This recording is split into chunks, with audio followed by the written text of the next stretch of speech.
All right, that's what's up. So first of all, let me say thank you very, very much for giving me some of your time. I know your schedule is real hectic, so I appreciate it. For those of y'all who are going to be watching this later on or watching this live, this is Red Pillar. He is a writer, author, teacher, hip hop artist, and Yeah. just to let you know, for those of y'all who watching, he wrote a book on AI, which I actually purchased, sharing it with my sons. It's amazing. I'm digging it. I gotta break the concepts down to them a little bit, but it's a real cool book, and they're really excited about it. Part two is coming.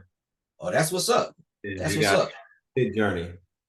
That's what's up. That's what's up.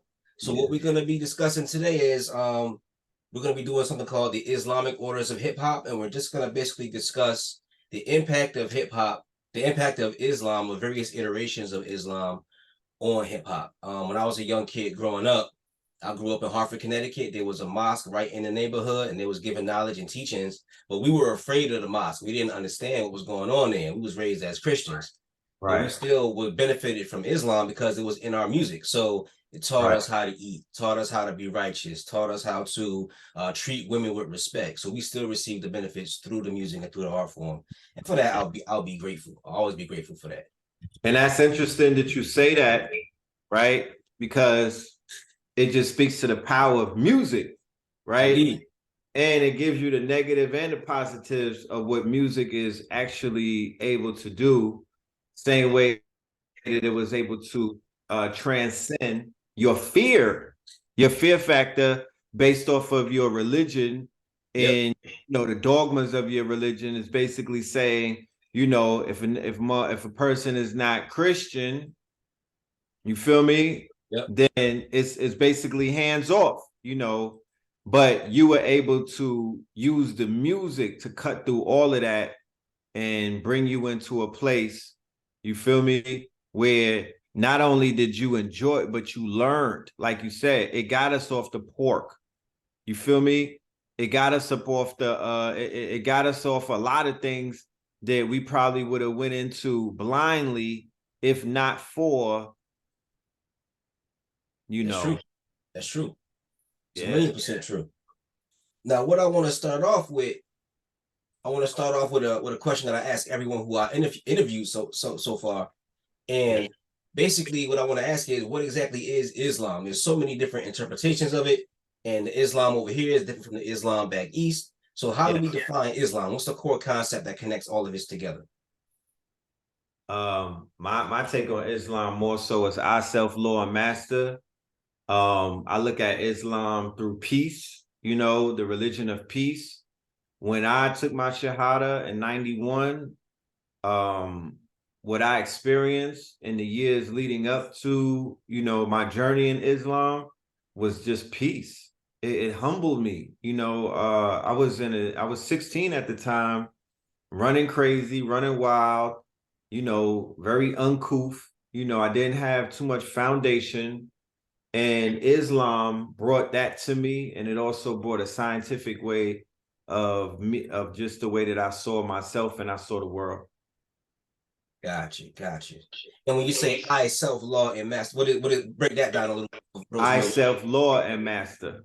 Mhm. So I'm governing my mental. Of course, the Quran and all of the teachings that you learn in Islam, the surahs and things of that nature, they help you in your journey, in terms of your maturation and whatnot. But I self law and master. You ultimately are responsible for this journey. And Islam is going to be the tool box that you are going to utilize to navigate through this journey. Others choose other religions or other schools of knowledge and thought and whatnot, but ultimately that's what I saw it as. Gotcha, gotcha. Now, how would you define hip hop? What exactly is hip hop? How can we put that into a definition? Higher infinite power healing our people. Now, a lot of people are saying that there's a differentiation between what we define as hip hop and what we call rap music. And they say, what's all that toxic stuff on the radio? That's rap, but the Right. real stuff, the healing stuff, that's hip hop. So you see there's a difference between what those are. Right. Higher infinite power healing our people. 5 pillars of hip hop. One is the master of ceremony, which is the MC, which in our traditional traditions would be the griot. The second pillar is the dancer, right? So everywhere around the world, in all cultures, both high and low civilizations, dance is the center piece of their spirituality and things of that nature. And, you know, of course, we know that we utilize dance to do things like make it rain, literally, right? So there's a power in movement and whatnot. One of the universal principles is rhythm. And as melanated people, we've shown that we are highly in tune with the rhythm of the planet through our dance. You know what I mean? We catch the beat, we catch the rhythm, we catch it all. And that has to do with us being tapped into, you know, just having the connection to the rhythm of the universe. Then the third pillar would be art, right? And it was expressed in graffiti in the 80s. Keep in mind, these 5 pillars of hip hop transcend time and space, Right. You know, and you can attribute it to high civilization, such as the dynasties in Kemet and whatnot. So the third pillar would be the DJ, right? The DJ, the quote unquote, one of the main components of the party and whatnot. You had the master of ceremony, who would be known as the host. Oh, yes, y'all. In the place to be. It's me. You know what I mean? That's the microphone. That's the MC. That's the microphone. That's the master of ceremony. But then the one on the wheels of steel, right? Who really mastered the quote unquote element of this discotheque of the party would be the DJ and whatnot. You know, back in the days, in our traditional representation, that would be the drummer. When the drummers come out, you already know it's about to go down. You know what I mean? Yep. Shorty's taking their socks off. They like, yeah, we finna start dancing and shit. You know what I mean? You know, people are getting ready. It's a war drum that they play, but it's also a drum when there's a newborn that comes to this planet. There's also a drum when there's a death in the family. So the drum is what moves the village and whatnot. Then the fourth pillar is a pillar that they've basically hidden from us. And this is the pillar that we have been advocating to bring back to the culture. This is a pillar, this is the hidden pillar, but this is the broken pillar. And that pillar would be knowledge of self, or what they call consciousness, which is one of the pillars of hip hop. Okay? But they took that away from us, and they basically, you know, they dumbed us down. And there's a post going viral on my page right now where Special Ed got on Drink Champs and called out NWA. And I backed them up because I see a lot of people trying to jump on him and bully him. And I'm like, F that. I'm frontlining with him. I was there. A lot of y'all wasn't, because you don't pass the basic. I'm just giving simple questions. And I'm like, yeah, you wasn't there. No disrespect, but you wasn't there. So you're speaking about it from a perspective of what you read or what you heard, but I was there, and I know that there was a shift in overall energy nationwide. How did that happen? When they began to bankroll and push a certain frequency. Unfortunately, that frequency, the poster child of that frequency becomes NWA. Now the fifth pillar, right? But prior to that, we had Islam, we had Brand Nubians, we had X-Clan, we had Professor Griff with the S1W, we had Lakim Shabazz, we had the Gas Face, we had white boys dropping knowledge, third base. They was dropping knowledge against their own, right? Wow. Right. We had red to the red, in the black, in the green, with the key, sissy. Yeah. We had, that was my guy from X-Clan and whatnot. We were being taught. Right. We were being lifted up. We were being civilized. We were living through the crack era. We were living through abject poverty. We had roaches, mice, and shit like that. They don't have that these days. We didn't have 2 nickels to rub together. We was really struggling. We had it hard, to whereas they had penny candies and niggas still wasn't able to get their bags filled up. That's how bad we had it. But people be like, yo, all of that was going on. Why is it worse today? it's worse today, right? And it's not to say that consciousness is not here, because consciousness made a comeback, and that pillar has actually been fixed. That broken pillar has been repaired. But we have faith, we had Islam, we had peace, we had something to look forward to. It was not monetary. It's not what it was. Yeah, we was going out to eat and whatnot. We had to we had to pay the bills, but our joy and our happiness came from something more supreme and divine than fiat. Right.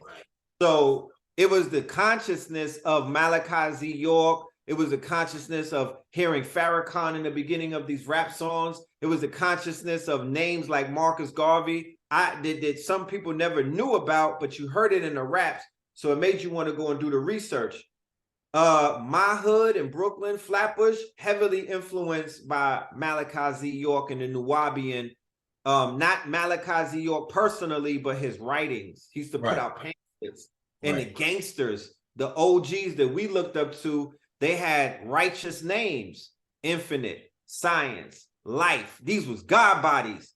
But God bodies, they leveled up their teachings with Dr. York's teachings. The same way that the Nation of Islam leveled up their teachings with the God body teachings.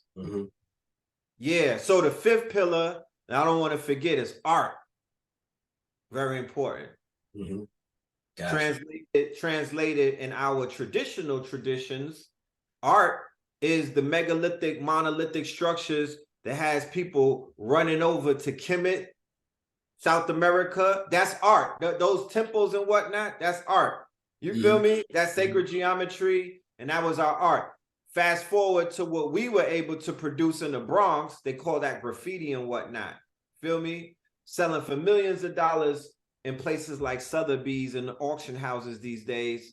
But that was ultimately our expression, is through the art. And there's many artists today, graphic artists, illustrators, people got clothing lines. Everything is art. Album covers, you know what I mean? The gram and whatnot, AI art, it's all art-based. This whole world is built on arts and sciences. So those 5 pillars of hip hop, when properly utilized and understood, you know what I mean, will create a power player in any game that you're in. It's not so what rap music was a derivative of the culture, which has 5 pillars, and rap music is a derivative of those 5 pillars. But it's not hip hop, it's just the offshoot or the residue of, quote unquote, the hip hop culture. Gotcha. Now, historically, what brought the worlds of Islam and hip hop together? Historically, what brought them together? Right. I would say the environment is what brought them together. Keep in mind, like the birthplace of hip hop in the quote unquote 70s would be New York City, right? And people give Bronx the attribute, you know, they give Bronx the credit, but it was New York City. The Bronx ain't that big, you know what I mean? Like if you live in New York, we don't break up the boroughs like that. Like some of us don't fuck with boroughs. We don't go into boroughs that we don't belong in. But back in those days, everybody was partying in Manhattan. Okay. And it converged in the city and whatnot, same way they do today. So the influence on the younger generation in the 70s just so happened to be what they call Islam. So Islam is not what you know as traditional Islam. They wasn't on that shit that dudes in Philly and whatnot with the big beards and the jala beans and they wasn't on the Sunni shit. They was on Islam, Nation of Islam's translation of an Americanized Islam that people like Noble Drew Ali came with in the 20s and whatnot. So they was fucking with Islam, and then you had the Nation of Gods and Earth and whatnot with the 120 and whatnot. So a lot of the quote unquote street dudes who were considered to be hood niggas, they were divinely tied into the Nation of Gods and Earth, because the Nation of Gods and Earth was an organization that rose up that said, we fucking with the hood in the streets. They left the Nation of Islam. They was like, you're neglecting the youth and whatnot. And it became a youthful movement. But keep in mind, like I said, in the 70s, the youth were more active than they are today. I mean, they out here killing shit. But back in those days, we had gangs in you know, they had the gangs and whatnot. The youth were active, they were outside. It was very dark, it was very dangerous. It wasn't a lot of money out there. People used to roll around 50 and 40 and 30 deep and whatnot, brass knuckles, switchblades, pipes and shit. They were always fighting with other gangs and whatnot. So the movie that depicts that is the what's that, Warriors? Warriors, yeah. Yeah. That was real. They really had gangs like that. Warriors with them leather vests and whatnot. And you know, it was gang warfare. So Islam, or rather Islam, came to civilize, right, the 85er, but it also was helping to civilize the quote unquote savage that was in us. Because we was doing savage shit to make ends meet. You know what I mean? You got the train robberies, you got people digging pockets in the city, they was robbing each other and whatnot. So people was taking advantage of each other, and we utilized Islam as a means to just add some type of culture to the madness that many of us were going through. Gotcha. Now, here's an interesting idea. Hip hop has 5 pillars as well as Islam, and there's a lot of influence that Islam had on early hip hop culture. Do you feel like hip hop at one point in time was or has become sort of like another branch of Islam? Like Sunni is a branch of Islam, Shia is a branch of Islam, Ismailism is a branch of Islam. Do you think hip hop does that as well? Not really, because hip hop is the 5 and the 6. You know, you got that in Chicago. It's the 5 and the 6. It's the 5-star and it's the 6-star. And Christianity is heavily represented in hip hop as well. That was ushered in unanimously during what is known as the bad boy era, when they ushered in the Jesus pieces. You know, a lot of them niggas was Christians and whatnot. Right, they completely did away with the Islamic influence in hip hop when conspicuously Liar Cohen and them took over. This is Def Jam, Rick Rubin and them. Rick Rubin leaves and goes to the West Coast and sets up Def America and basically ushers in that iteration of hip hop, which would be to commercialize what people call sellout hip hop.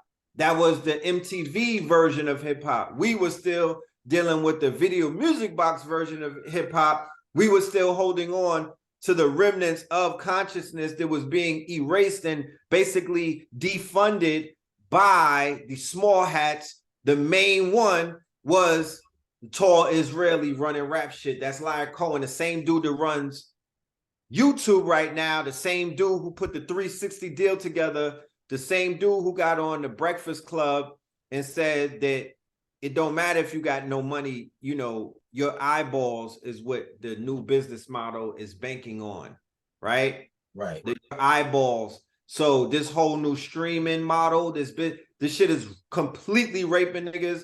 It's worse than a 360. It's defunct. It's highway robbery. Right. But people are gonna go along with it.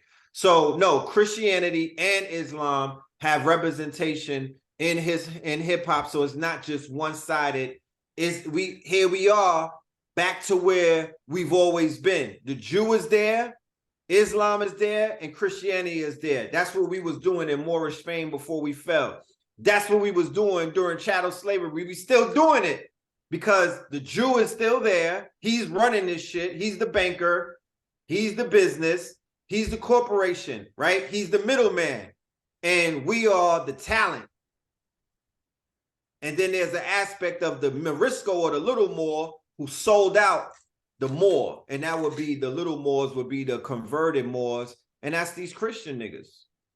That's how that happened. Because they are more apt to sell us out. They more apt to grab their ankles. They are more apt to usher in the fuckery than somebody representing the gods in the earth. Not to make them some type of, you know, poster childs for sanitized lyrics and whatnot. That's not what they do.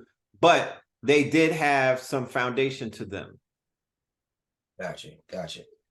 Now, they got ran through. I'm sorry, pardon me. No, go ahead. I understand. Go ahead. But I wanted to take it back a step, and I wanted to talk about, you mentioned the 5%ers and their impact on hip hop, Nation of Islam and their impact on hip hop, and also the Ansar as well. I remember there were a lot of Ansar MCs. What do you think each of those iterations of Islam brought to the game? What was their individual gift to the music? I would say deeper understanding of self. You know, these were plus degrees. They were going further down the rabbit hole, and the breakthroughs began to happen. And henceforth, here we are. To whereas people have information in their pocket. One of the things that we do as a people is we don't give the credit to anything supernatural. We don't give the credit to anything metaphysical. We don't say that information is accessible to us in our pocket right now because we made that shit happen. We pushed the envelope by being so hungry to gain knowledge. The fact that they took so much from us in terms of hiding the information from us, the fact that information is available at your fingertips, that to me is a direct response to how hard our people were going on the quest of knowledge. We created that environment. You know, our people originally created the computer. We created the algorithm. There's a more attributed to creating the algorithms. The binary or the computer language originates in West Africa. The quartz crystals, the coltan, and all of these things that run these devices come right out of the goddamn continent, out of the mountains and whatnot. So yeah, I don't look at in technology before it becomes a physical device.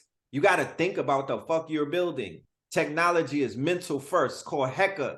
It's called mental technology before it's physical. So yeah, we are engineers, we are geniuses, and we are the ones who create and whatnot. So yeah, those iterations of Islam, like I say, those were the veils that when they say the veils will be lifted, that is what you're seeing in those iterations of the information, because it brought us further down the rabbit hole. There's information that we're being exposed to in the last 20 years that was not available for our elders and others that were doing the research back in those days. It's almost like you can't feed the baby the whole steak. You got to give them pieces and whatnot. So yeah, our people wasn't talking. You had George Clinton and them. Yeah, they were talking about the spaceships, and they were talking about the mothership, and they were talking about extra. You have Sun Ra, who was divinely tapped into multiple star systems in the Star Nation, right? Yeah, they was on it like that. But to my knowledge, and based off of the research that I'm doing, you didn't have a large contingency of the people who was super sharp like that, who was able to articulate information, write books, do lectures, do 10-hour dissertations. You know, all of that came through as a result of this information being more available to us and these breakthroughs that we continue to make. Right. And of course, the most important technology that I think we had access to back then was just a relationship to our own body. A lot of those scientific discoveries were made by just individuals who could sense it with their body and sense it, like you said, in the mind. So that's an amazing thing that I think Islam did. It helped us to block out all this extra pursuit of pleasure and sensory pursuit, so that we could tap into the power that's here to really to unravel the universe. Right. Going back to your earlier question about Islam, discipline, right? More so than the other religions. So the discipline that Islam represents, right, is the discipline that is needed for what is known as self-mastery, right? Once you achieve self-mastery, then you move forward and you make more breakthroughs. I don't know of people who don't have mastery of self that make these breakthroughs. You don't have people who are quote unquote being receiving these downloads and these divine instructions and whatnot, and they don't have their quote unquote discipline intact. So Islam represented a high level of discipline for me, to whereas I was able to sit still. And when I was able to sit still, I was able to do what? Listen. And when I was able to listen, I was able to hear the voice that came from not without, but from within. Prior to that, everything that I was hearing was from without.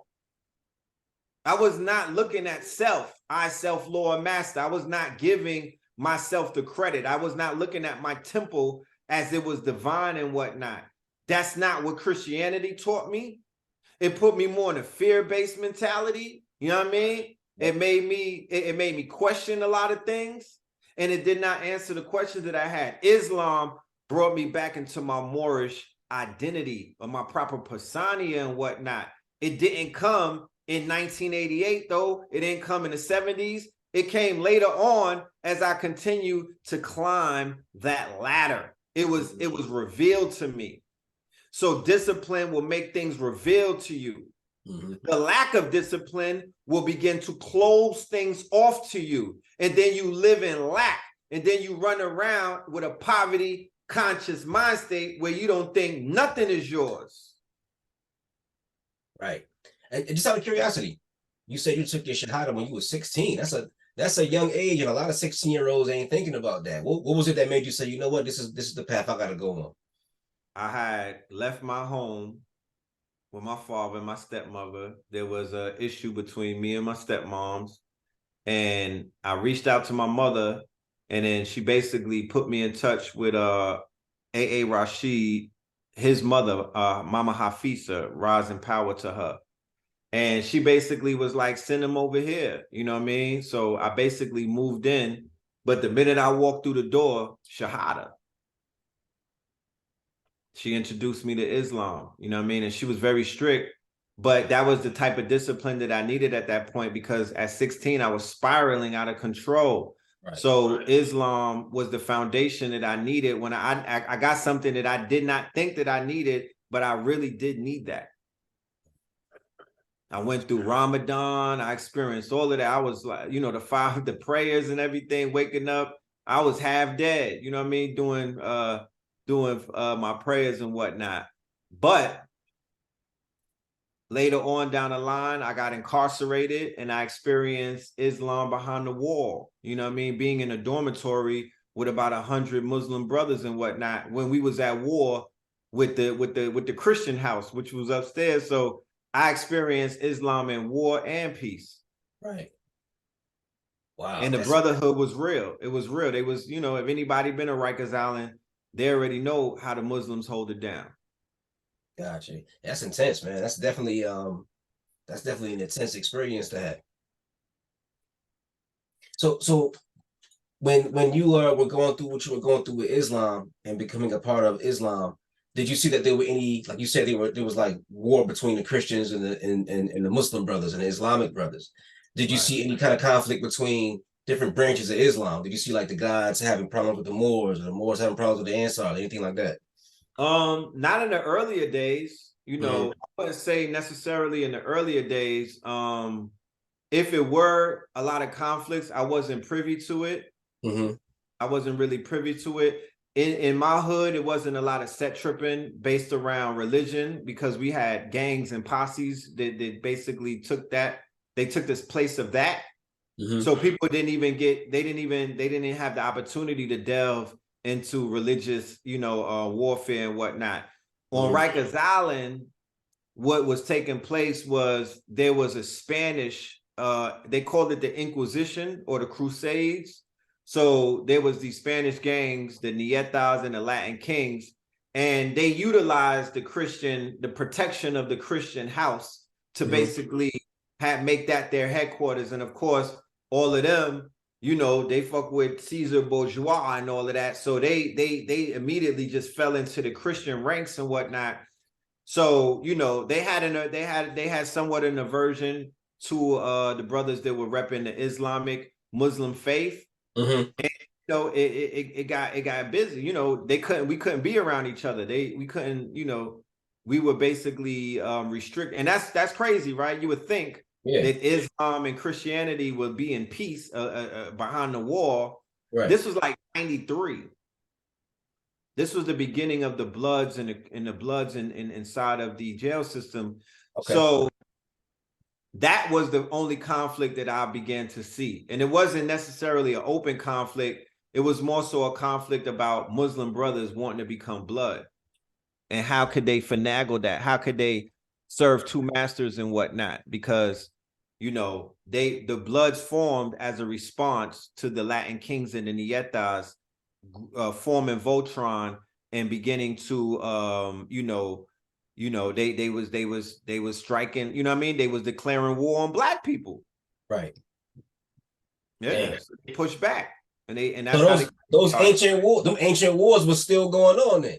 Ancient war. That's why I'm just sharing with you that everything that I've been researching all the way from the relationship between the Moors, their Moriscos, what are called little Moors. Those are Romanized, Christianized Moors. When they conquered us, they changed our names from Muslim attributes, Ibn, Allah, and all of that, to basically Romanized, or what they call romanticized names and whatnot.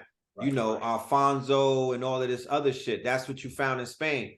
But the Sephardic Jew was always there as the middleman. He was always there as the broker. He was the banker back then. Right.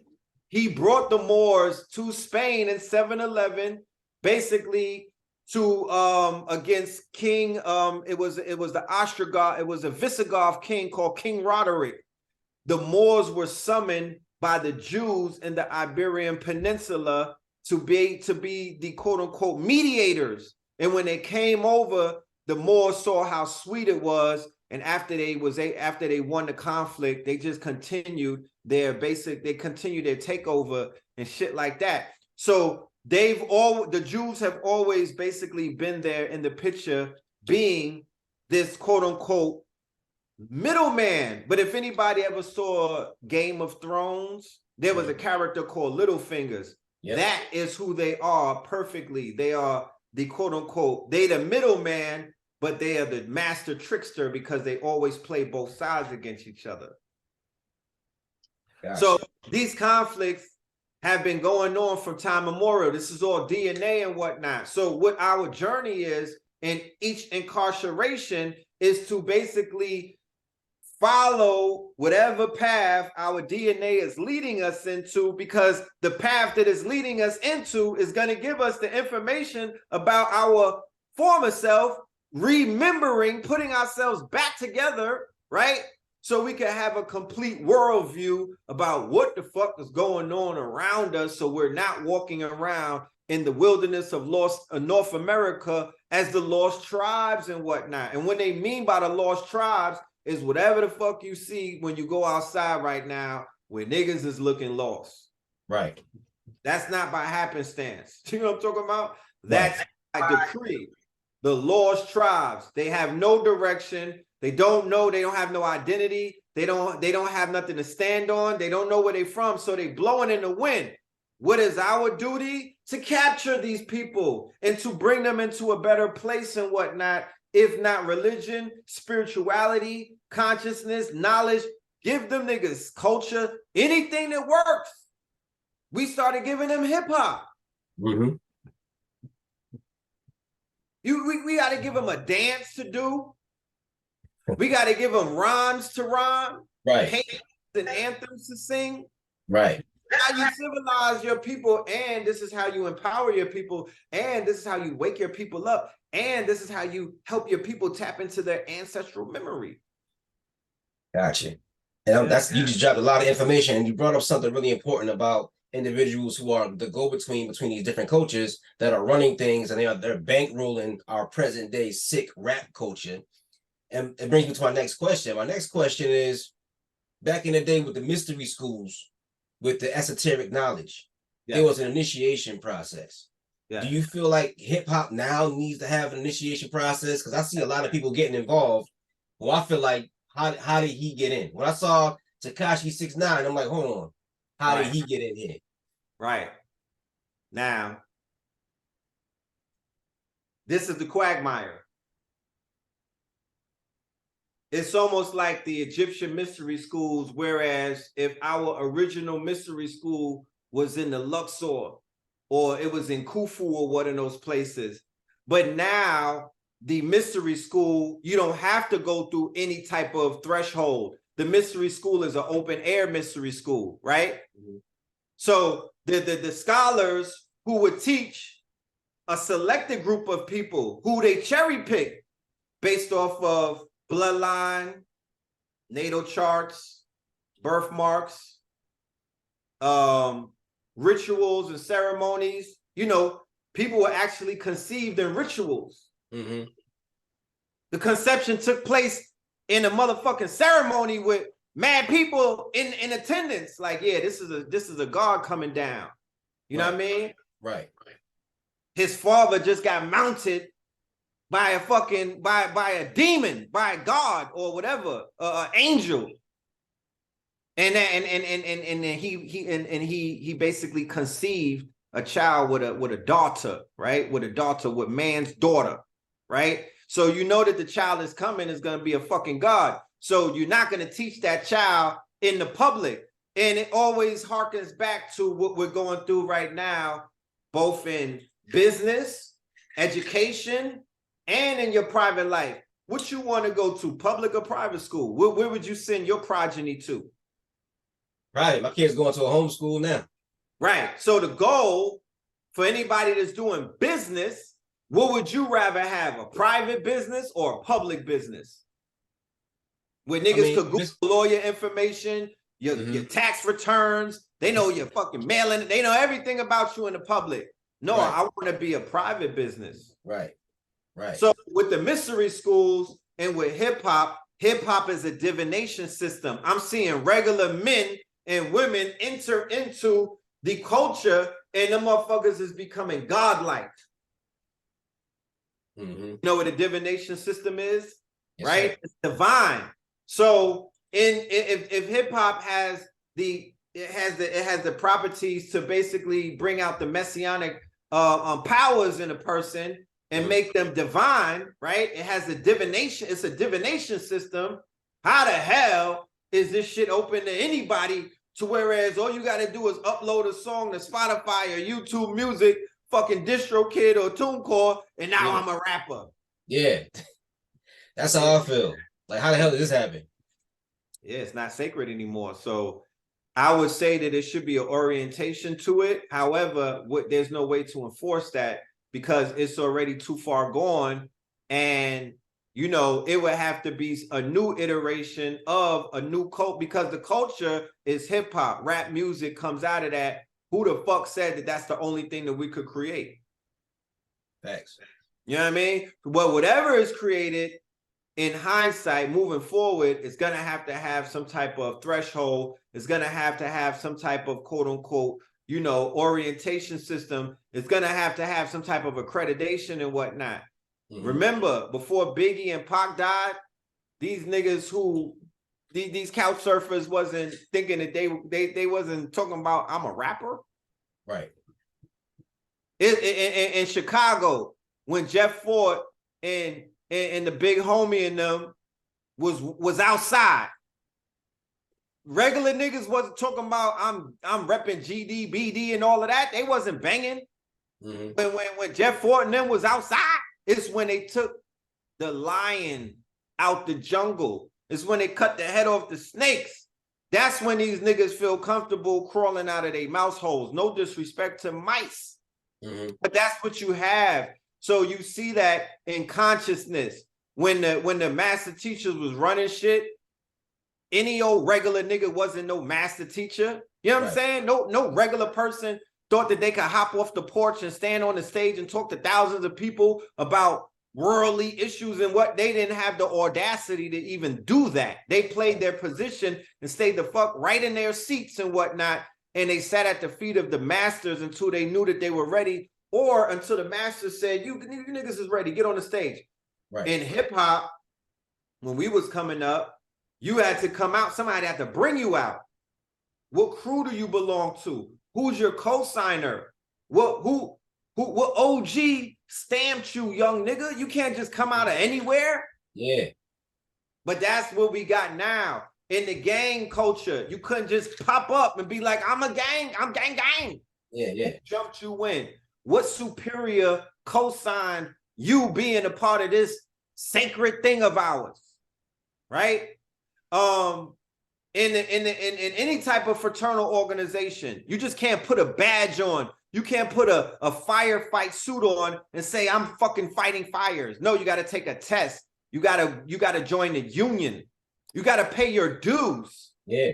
So if we are to treat this thing moving forward in the next 50 as something that is divination worthy and it's something worth trillions of dollars, you niggas gotta tighten up. You gotta treat it as such. It can't be an open source model. That's not a lucrative model, and that's not a way that you consolidate power and talent by just letting anybody and everybody be a member. Right. That always get under my skin when I hear people say that hip hop is for everybody. It's an art form. It's for everybody to enjoy, but it ain't for everybody to participate. I remember when I was young and I used to rhyme. Is MMA for everybody? Exactly. Is URL battle rap for everybody? People just saying that because the bar has been lowered so low that niggas could talk like that, and you really don't have no pushback because what can you say? The bar is in the basement. They couldn't say that when KRS-One was kicking niggas off the stage. Shout out to PM Dawn. They couldn't say that when Biggie and them was out here eating food. That nobody had the caucasity to say no shit like that. Yeah. But because the culture, it left the place where the standards were high, and it went places where the standards were low. That now you got old white women rapping. You got trailer trash putting out albums and shit like that. Country singers is rapping. Like, this shit is defunct right now, bro. Yeah, you're right. You're right about that. And then something else that I remember too when I was young, when you was rhyming, you had to be initiated in some kind of knowledge. I got asked that all the time. Who you study with? What scroll you on? When Malachi York was really dropping scrolls like every other week, they was like, what scroll you on? People really wanted to know what knowledge you had and why you grabbed the mic. Once again, part of the 5 pillars. And I hope anybody listening to this who was born post Biggie and Pac dying, we'll just leave it at 97. You have a better understanding of what this shit really was like when it was at its heights and whatnot. Don't look at the money.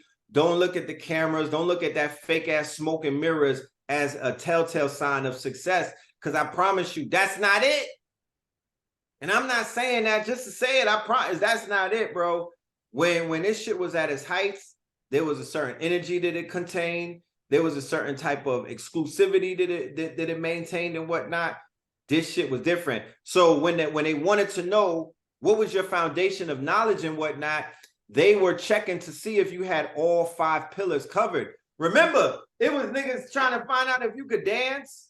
Yo, what's your tag? Where's your name at? Let me see your tag on the wall. I could tell based off of the way you write graffiti, because that's art. And when you write rhymes, that's art too. Yeah. People don't realize that rhyming is fucking art. Yeah. It's like drawing a picture. So I could tell just based off of your penmanship how tight you was with your bars. I'm like, oh, this nigga's a lazy, he's dyslexic. You know what I mean? So imagine a fucking mumble rapper or somebody mumbling back in the days in a cypher. We had people that tried that. They just got elbows to the mouth. Or worse, thrown off the stage. I seen reversal beatdown. Yeah. We wasn't playing with that shit back in those days. They was tightening your screws and whatnot just to make you better. It wasn't, you know, nobody was really bullying. It just was like the streets was more rugged, more realer. There was standards. There was shit that you could not do. And you could do anything right now because you could stay in the house forever and never come outside. Yeah. I mean, they got songs talking about booty hole brown. That's how you know you can do anything. It don't even matter no more. Unfortunately. Unfortunately. I mean, now, we was talking about, you know, the initiation system and orientation. But let's say we could create the perfect situation for the hip hop culture. Who should be allowed to rap? Is it a racial thing where only certain people can rhyme based on race? Is it going to be based on skill level, knowledge? Who should be allowed in? I'm biased. You know, once again, the universal law of rhythm, right? Vibrations and whatnot. I really only vibe with my own, bro. Right. No disrespect. I feel that there's a place for every nationality and their expression of sound, rhythm, and music and whatnot, but this ain't it. You know, this our shit. Yeah. You know, chaos magicians. You got to have melanin running wild for me to really fuck with you like that. You know what I'm talking about? Because it's the melanin running wild. They kind of like, that's the shit that got me you know what I mean? Like, that's the shit that had me bopping and whatnot. Like, that's what I'm moving to. I'm not moving to that that fucking meticulous type of shit that Eminem and them be doing. I'm not doing that. You know? Hip hop is, remember, rap is the offshoot. Hip hop, on the other hand, is a universal thing. That's the dream of Martin Luther King, MLK. If there's nothing that he got, if there was nothing that he was able to achieve, it was the fact that hip hop came about and fulfilled his "I Have a Dream" speech. Shout out to Blue Pill. You know what I'm talking about? It put all of that into perspective, you know. So people in Japan, this culture is America's, one of the USA's greatest exports. Oh, yeah. So the breakdancing that I see the Japanese doing, the Les Twins, the brothers out of Paris and shit like that. They got motherfuckers you know, doing the swag surf at like Saudi Arabian fucking weddings and whatnot. Like, I don't have a problem with none of that. You know, all of that to me is available. The graffiti art, what is your expression in Iran? I want to see, because fuck that. This is a global, galactical art form. Let me see how you niggas is dancing. Why don't you mix in some of that shit that y'all be doing in Turkey and whatnot, the twirling dervish, with a rap move, and get on TikTok and show us a new dance and whatnot. I'm with all of that.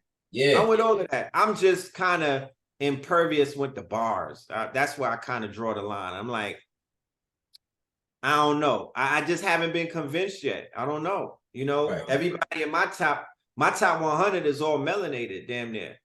Right. I don't have room for fucking Iron Solomon in them. You know what I mean? I just don't see it. Yeah, I saw Iron Solomon in a battle. I was like, it wasn't even really a battle. He kind of got destroyed real quick. He was battling Mook for some reason. I don't know how that happened, but Mook just ate him. It was ridiculous. Mook went fucking nuclear on that boy. He ain't been the same since. So somebody said them Boricuas been on that rap and hip hop. You see, I'm biased. Yeah, I would get people gonna hate me for this, but I was born in the Bronx. I'm a New Yorker. You know, Boricuas is niggas. You know what I mean? I don't know where y'all from, because y'all got to deal with the Mexicans to be stepping on y'all, and y'all got to deal with other Latins that be fucking y'all up. But where we from, we got Puerto Ricans, and later on came the Dominicans, and those is niggas. So I don't know the difference. I grew up in Hartford, Connecticut. They was always blended in our tribe. Yeah. When some of my closest friends is Puerto Rican. Like my actual friends, like brothers, is Puerto Rican. So yeah, that's how it was where I'm from too. Yeah, that shit was they are closest. If you want to look at the different national, because everyone is our cousin, but that's first and second cousins. I think if you put some feathers in them niggas' hair and put some war paint on them, it's the fucking Indians right there. I was in Hartford, Connecticut for about a year. Go and research, anybody out there, go and research King Philip's War. Them Puerto Ricans and all of them niggas that's in Connecticut, they always was there. That's how I see it. When King Philip War happened, they shipped them niggas to Puerto Rico and they came right back, bro. Those are the Indians. Not every single one of them, of course, not the Spaniard Puerto Ricans, but them motherfucking Taino and all that. Them niggas is Indians. Yeah. Cousins, bro. I don't see the difference. Too tough. Yeah, exactly. It was one big indigenous tribe in a whole inhabited area, and they got mixed in with various Europeans. So yeah. King Philip's War. They was all up in Connecticut. They was all up in Newport, Rhode Island, and shit like that. They was at war with pure blood Indians, and they was getting washed up by them too. And then when they defeated them, they shipped the Indians to the Caribbean. Wow, that's deep. Yeah. That's deep. Research. And them niggas came back as Puerto Ricans. So they just basically just gave them a whole different name and changed their identity, but it's the same blood. Gave them the Spanish tongue, gave them the Spanish tongue and mixed them up a little bit, you know what I mean? But yeah, I feel like those are tribe. Gotcha. Now over time in rap music, or at least mainstream rap music, you started to see a decline in Islamic principles and even mentioning Islamic concepts and even mentioning Islam. Right. Who's responsible for that? Well, when did that start happening? Did you notice? And who was Yeah. responsible for the decline in that righteousness? Liar Cohen and all of the people that rallied behind him after he took the helms of Def Jams. After the first sellout would be Russell Simmons, because they came in. What Def Jam was at that point in the game in the 80s is equivalent to what, like, let me see, how Black Lives Matter came through. Mm-hmm. Commercialized, corporate sponsored, infiltration. Wow. That's what that was. Mm-hmm. Because they ate up all of the smaller labels. That shit that Rakim was signed to. Yo, Rakim, who we getting paid for? We rolling with Rush. Right?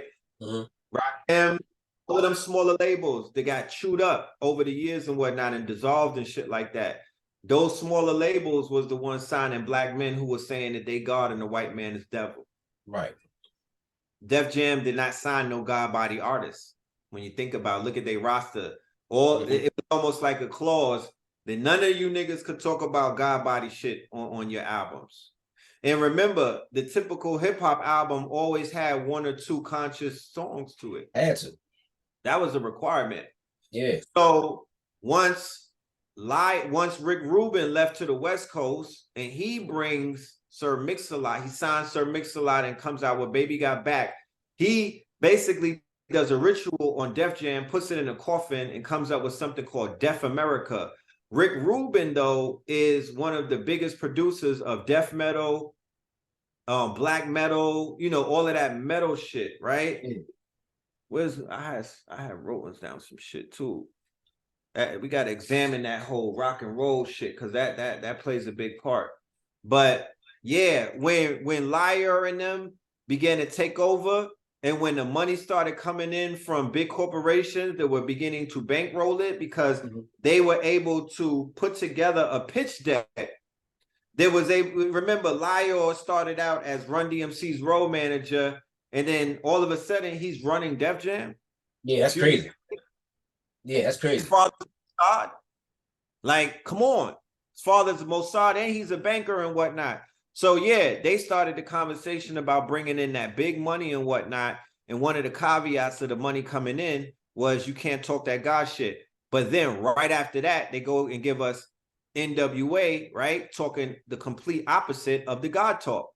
And then Dr. Dre says in the beginning of his rhymes, this ain't that black medallion, black power, black fish shit. This that gang shit. So the marriage of Hollywood and Madison Avenue, right? All small hats, because Hollywood started coming out with the exploitation movies, Colors, Boys in the Hood, Fresh, all of that slave porn. That's really what it was. Right. When you look at the end of the day, when you watch it again, you'd be like, God damn it, this was some horrible fucking writing and acting. When you understand, you got it, but you don't, at that age, you don't know anything about cinema and shit like that. If you go to cinema school and if you learn about writing and whatnot, and then you go back and watch your favorite movies, they all trash. Nothing is fucking with the Godfather trilogy. Right. Nothing writing-wise. Nothing that black people ever put out. Not one movie. Not one. So yeah, we was getting signed. Houdini was signed to a label overseas.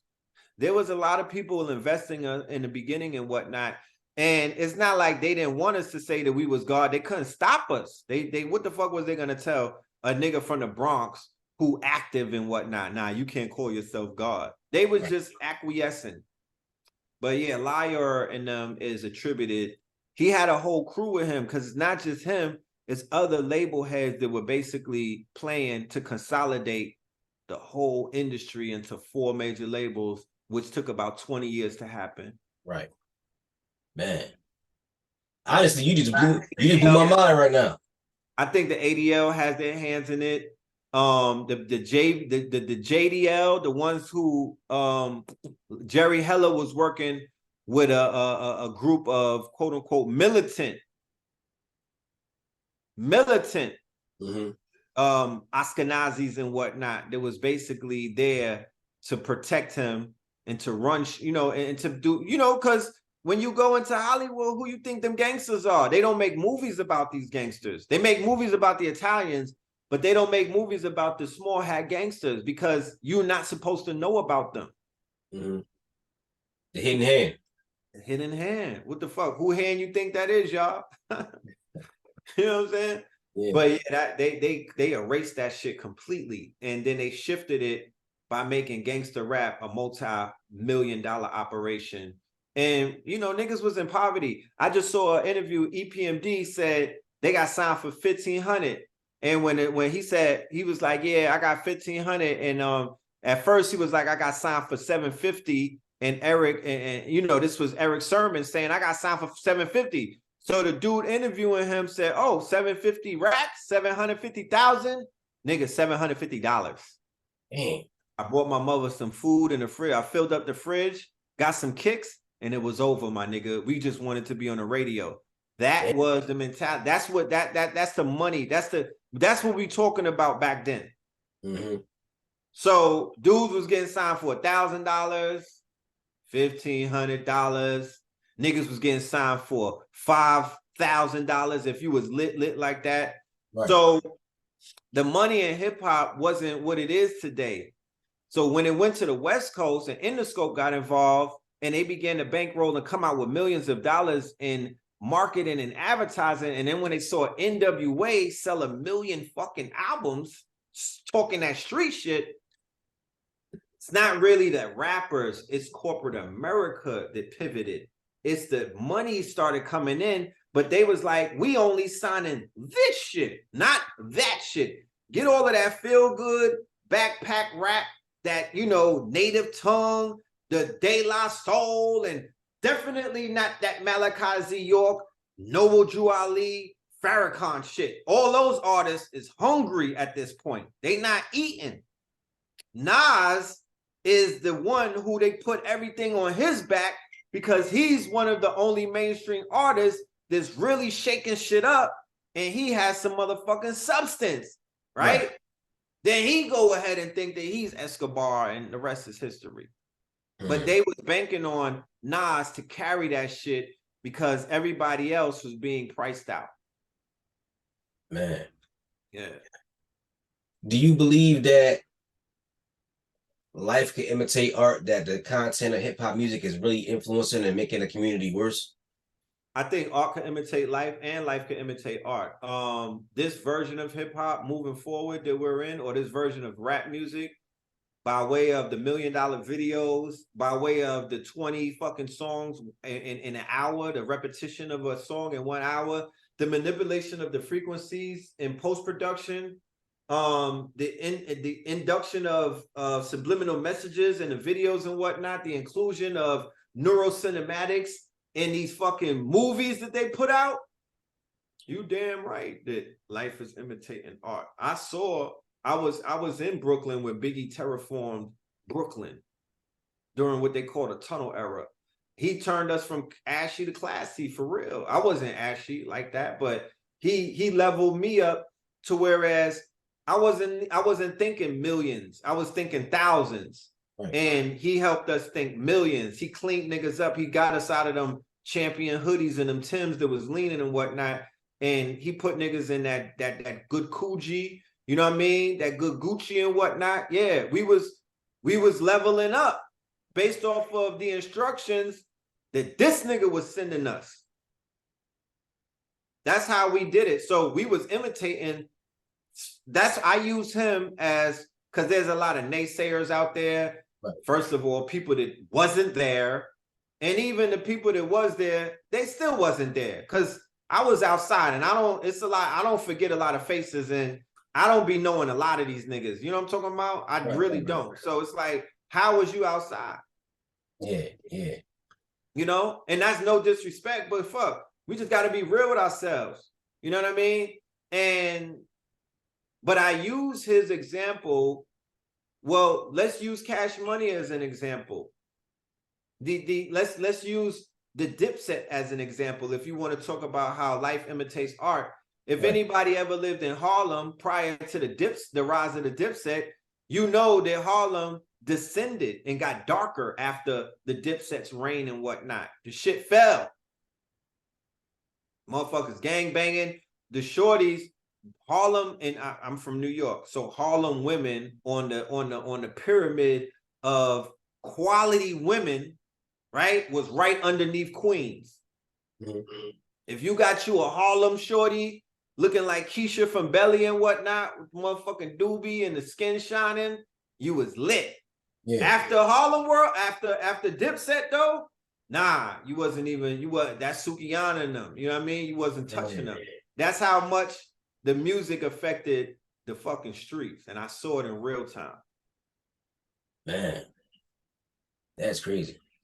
Yeah. So, I mean, Little Kim and Foxy Brown, they brought whores out.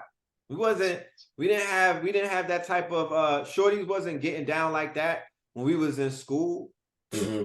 They wasn't promiscuous like that when we was coming up. We Mm-hmm. had to work hard for shit.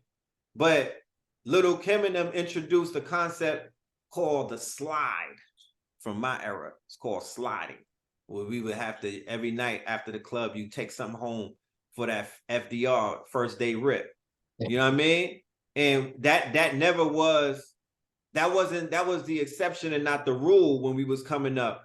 But after Foxy and Little Kim taking in the buns, what, and all of that, they became very promiscuous. Very promiscuous. That's why this shit that I see these days, it's not really startling. It's just a fucking loop. It's a loop. I already seen this movie already. You know what I'm talking about? It's just that the girls that's pushing they just becoming a little more or less, appealing. Because Foxy sold that shit. I mean, Little Kim and Foxy sold that shit because they were fucking hot. These, you know what I'm talking about? Like, niggas really wanted to get at that. Yeah, there was fantasies. There was our fantasy. It was fantasies, y'all. I'm just keeping it a buck. Like that hardcore poster, that was right above my bed. Yep. Everybody bed. Everybody had a copy of that my poster. shit. Framed. Yeah, that part. If I go in my sunroom, he got sexy red poster above his bed. I'm gonna kick his ass. The fuck? Rip it right down. Be like, nigga, you lacking, So, but yeah, I heard you use the term God hop. Yeah. You wanted to create a shift in the culture. We could have God hop, hip hop with that spiritual element again. What do you think it'll take for us to popularize that and bring that to the forefront? The DJs got to stop being dick riders. You know what I mean? I don't have too much love for DJs these days because of the 5 pillars of hip hop. They failed us the most. Mm-hmm. They failed us the most. They failed us the most. They dropped the ball. They ran behind the fucking DJ Pitbull, the DJ pools and whatnot. Mm-hmm. You know what I'm talking about? They ran behind the program directors. They let us down. They shitted on the artists that had real skills and whatnot. They didn't even become mixtape DJs. They ran chasing mixtape DJs, and they didn't represent for the other side. They didn't represent for the 5. So fuck them niggas. You know what I mean? And it's gonna take a group of DJs the same way that they got a DJ pool of DJs that spread poison. It's gonna have to be a pool of DJs. We're gonna have to have conventions and all of that. Resorts, fly them niggas out and program them. This is what the fuck we about. Treat them well, give them niggas some massages, and give them the treatment. Yeah. But lay down the Constitution and explain to them what this movement is about. I'm in Atlanta right now, so this is the foundation. This is where hip hop lives right now. And I'm currently working to put some groups together so we could do what the with one of the illest collectives in hip hop that ever was created, which is called the Dungeon Family, and organize. You know, I want to emulate what they did. Right. I'm even in conversation with some of their dignitaries. I want to emulate what they did, and that's one of the things that we have to do collectively. Begin to work together, create together. The drill rappers do it. The knuckle draggers do it. You know what I mean? The pussy poppers do it. So we got to come together. I would go on record to say God Hop is alive and that shit is thriving. Cyrock is always on tour. The album that Cambada is about to put out is a fucking classic. The Red Summer album that I'm about to put out is a fucking classic. A.A. Rashid is on West Side Gun's album. He considers himself dog star hip hop, but I'm throwing him in the God Hop category. You know, there's some God Hop people out there, but once again, this would be the new iteration of hip hop where we're not letting anybody in. This is not hip hop. I mean, this is not rap music. This is not shit hop either. Shout out to Professor Griff for coining that term. This will be the invite only section. Right. This is a velvet rope. You know what I'm talking about? Everybody is not allowed up in this bitch. Right. You know what I'm saying? And we're not prejudiced. We're not going to hold anybody back. If you got what it takes, my nigga, pop out. You know what I mean? Rip yourself out the plastic. I want to meet you.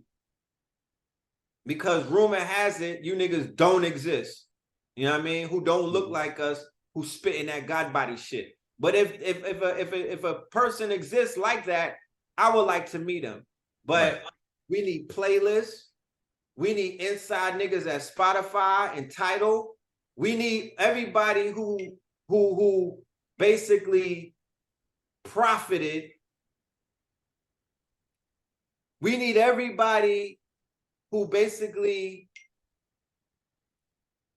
was able to, what's the word?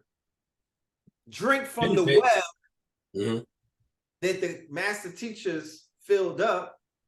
We need you niggas to get on the floor, put your jerseys on, and we need y'all to activate because y'all are not working for the people. Y'all are working against the people, and y'all some fucking thieves.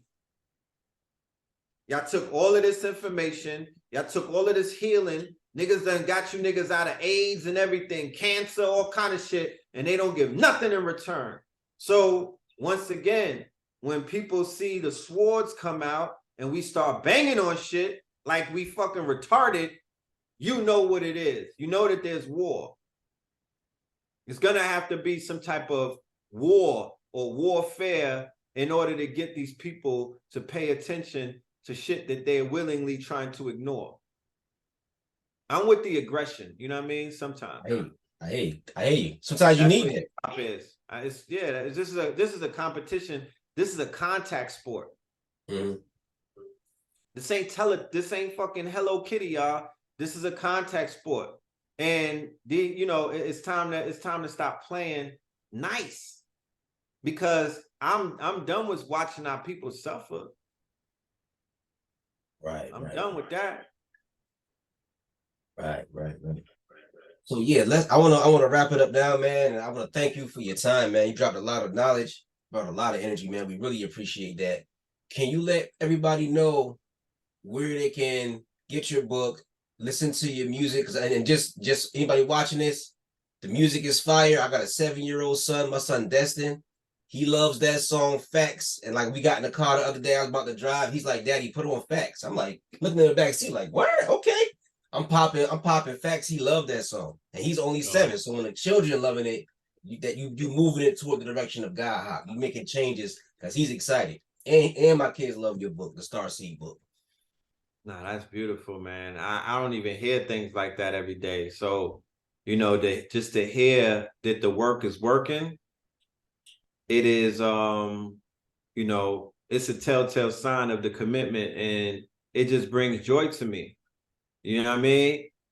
It definitely brings joy to me. I could be found on Patreon. Like that's really my repository of where I take all of my information. Okay. I've done about 4 months of master classes with master teachers such as Ra Aku, Chicago Crypto Block Bully. I'm about to start doing a 4-week course on AI in October for children and adults. Basically, how to fucking win. You know what I mean? I have a goal for 2024 when I'm putting out 2 books in 2024, the Facts 24 and also a book on the fantasy complex industry. Okay. So I want to conquer that. I want to reconquer that. I want to take back the cartoons. I want to do my own movie. I want an animation done. I want comics. I want toys. I want video games. And I want to take over Tubi, you know? So the book is going to show you how to utilize AI to basically control and to build your own empire in the fantasy complex industry, because the fantasy complex industry is what controls all of us from because they got us from 0 to 7, so they basically control our subconsciousness. So we got to control that. But Patreon/Red Pillar is where I'm at. That's my website. That's my home. Red Pillar, Pillar. My book is up there. There's a whole store. We got a collection of all of the classes up there. We have our ebooks up there. We got classic lectures up there. And every day we update it with all of the news going on in the AI world. You know what I'm saying? It's a deep dive on that page. You could be stuck on that page for about a week learning shit. That's what's up. You said October is when you're doing the AI class, right? October the 1st, as a matter of fact, coming up on Sunday. October the 1st is my first class. 4 weeks, master classes, 40 AIs and a mule. Okay. Yeah. So I did a course called 40 AI and a mule. So this 4-week class will be basically like a breakdown of that course, like a primer and whatnot. But it's going to be very deep. We're going in deep, 3 hours every class, deep dive in. I'm showing you all of these new tools because they got 1,000 tools, but nobody know how to use it. Right. They got all of this AI, but nobody getting rich off of that shit. And it's frustrating to me. And I'm like, what are my people doing? They don't realize how much time is going by. So it's time to get busy, yo. It's time to get busy. So that's what I'm doing. I'm going to dedicate the month of October to this AI shit, you know, so we could get our minds right going into 2024, because we need to be owners, y'all. We need to touch a fucking $1 billion and stop looking at the crumbs on the table. We need to see ourselves as billionaires and stop allowing these people, because when the AI came, they immediately came with the fear campaign and put niggas back to sleep, beat them over the head. Boop, boop, boop, boop, boop. But when have you ever heard the media talk good about something? Never. The internet, they made us scared of the internet first. All Imagine if the media was telling you what stocks to buy. They would get shut down. The media can't say, yeah, you need to go buy Apple stocks. Them shit's going up. They could say, they could only give you the negative news of Apple. So for the people that got duped into listening to the media to scare your ass about AI, meanwhile, every fucking day, there's billions of dollars being closed in deals. The fucking Indians got in front of us. How? The Japanese and all of these, the fucking Arabs is in front of us now. I don't know, but them niggas in Africa is turning up. They get into the bag. They getting millions and millions and millions and millions of dollars on this technology. So if I gotta go to Africa, hey, I just might have to do that. You know what I mean? Like, I'm not gonna be stuck in a place where niggas is going in circles. I'll tell you that much, because, you know, I don't function like that. Absolutely. I go to where the action is at, and where shit is being really, where shit is going down. That's where my spirit always leads me to. That's where niggas always find me. I'm always in the center of the action. So I'm giving Atlanta a few more months, and I'll keep the family updated as to what we're doing.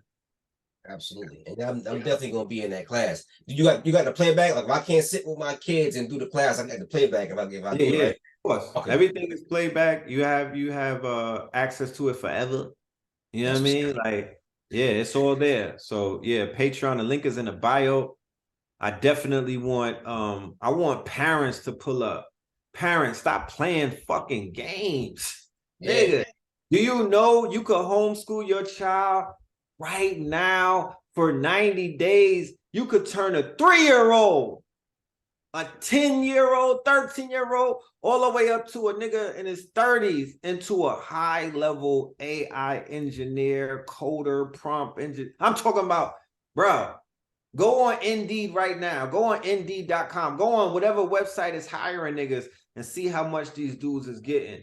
Your child could get certified. I could show you how to certify them. There's free classes right now all over the internet. What the fuck are you waiting for? I don't want to hear nobody excuses. The children can't read. The children can't read. But AI came to help these niggas, and nobody, the black parents especially, don't want to help their fucking children. And once again, I'm baffled, but I'm not. You know, they know about booty hole being brown. They know about ski-u and all of this shit, but they scared to touch Chat GPT and Mid-Journey. Woe unto them.